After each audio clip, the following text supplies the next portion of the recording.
How's it going? David from Comic Book Investments. So this is kind of disappointing to say. Didn't really pan out how I hoped.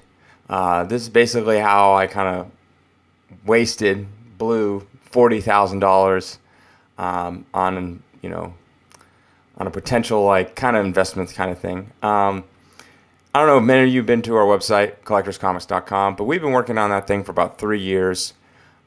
Just anytime we get any money, we put into it. We now have a team of 3 developers working on it, like one full-time, 2 part-time developers, just trying to do different things. There's always like bugs and we're adding new features all the time, things like that. And that's our website's kind of like what we see as like our future because, eBay keeps raising its prices, changing a bunch of things, yada, yada, yada. And it makes it harder and harder for us to make money.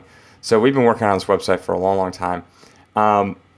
And it's funny, it's like no matter how long I've been doing business and things like that, I still do really stupid things. Things that like in hindsight, I'm like, oh my gosh, I shouldn't have done that.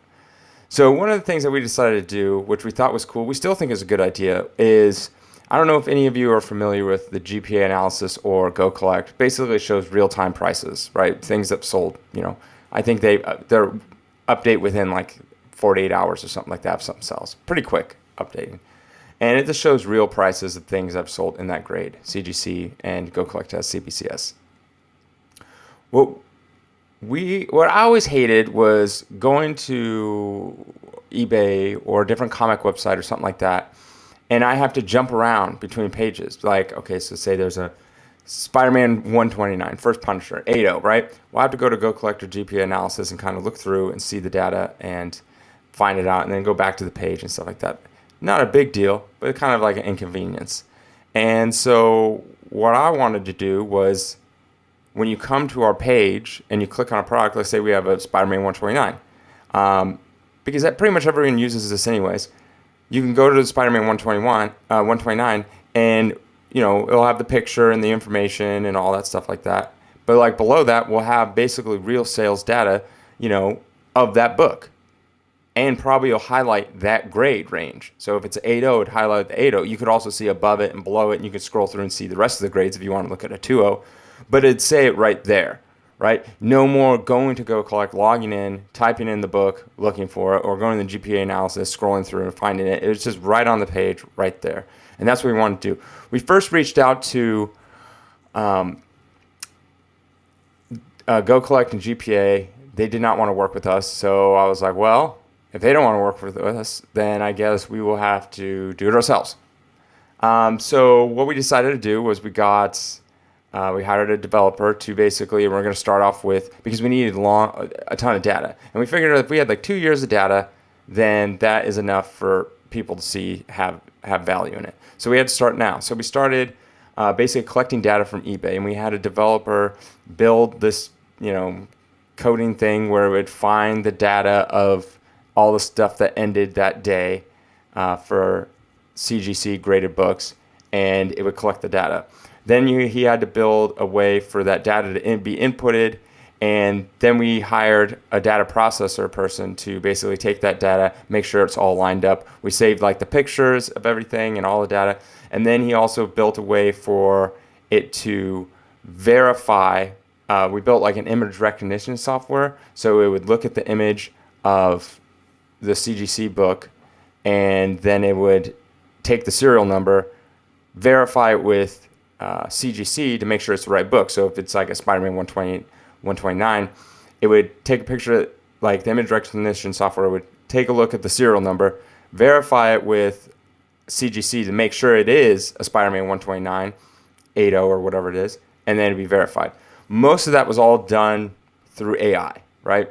We didn't touch anything. But the ones that where the image wasn't very good or something like that, we had a person actually look at it, type in the serial number, then it could be verified through CGC. And then it would go to where we had it, and we take the data and then put it into our own like price guide, Go Collect GPA analysis thing. So it took like 3-4 months for the developer to build all that stuff out. Pretty good. And we're like, okay, cool, right? And it's like, okay, and then we got a person to start processing the data. And we're like, and the whole purpose of this was so we could have our own, and then it would just, just keep on working in the background. And so everything was fine. But then eBay kept on changing its policies and rules. So then the coder had to like re-update the AI stuff and refix it. And we got to the point where it's like almost every time he would fix something, eBay would change something, and then we'd have to pay him to fix it again.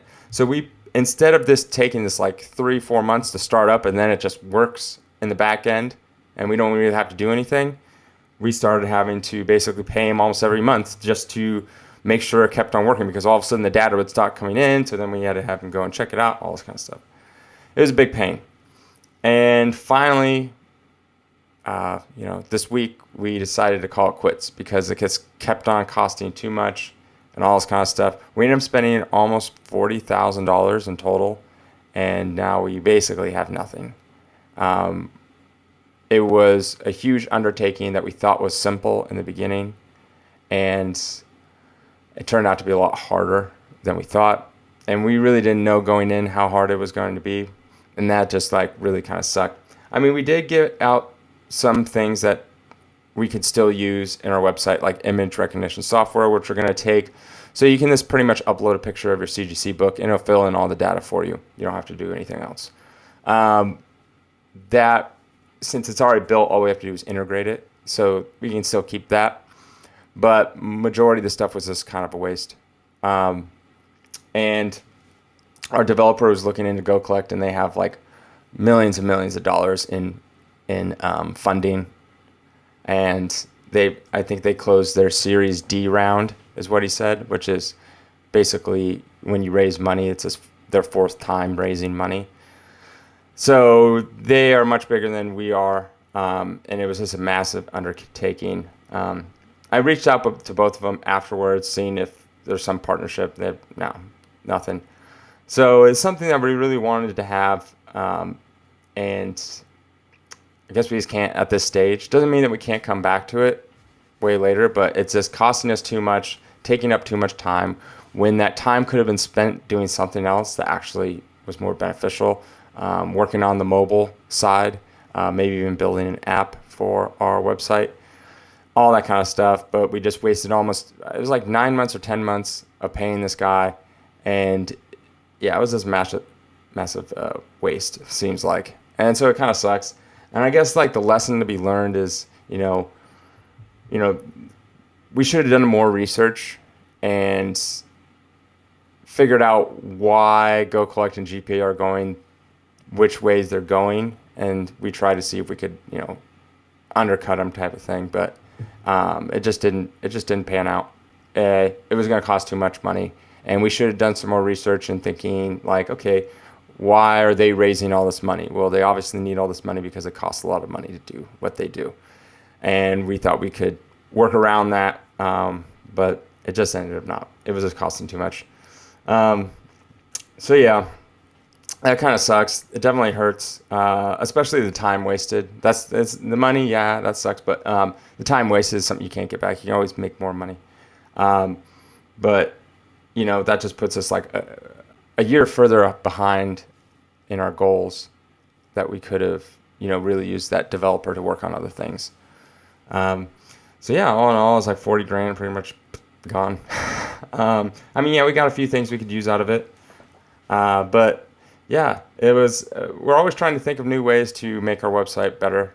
The thing that really sucks is we're limited by how much money we can spend every month on the website. So it's not like we're other companies where they get like millions of dollars of funding and then we just, boom, get hire a whole team. It's like we pretty much just any money we can get, any extra money we put into building out this website and stuff like that. We're working on a bunch of other new features, but it's like it takes forever to get out because we're on limited budget. We can only afford so much a month to do this kind of stuff. So yeah, it kind of sucks. But yeah, that's pretty much what I had to deal with over this weekend, is the realization of a project that didn't really pan out.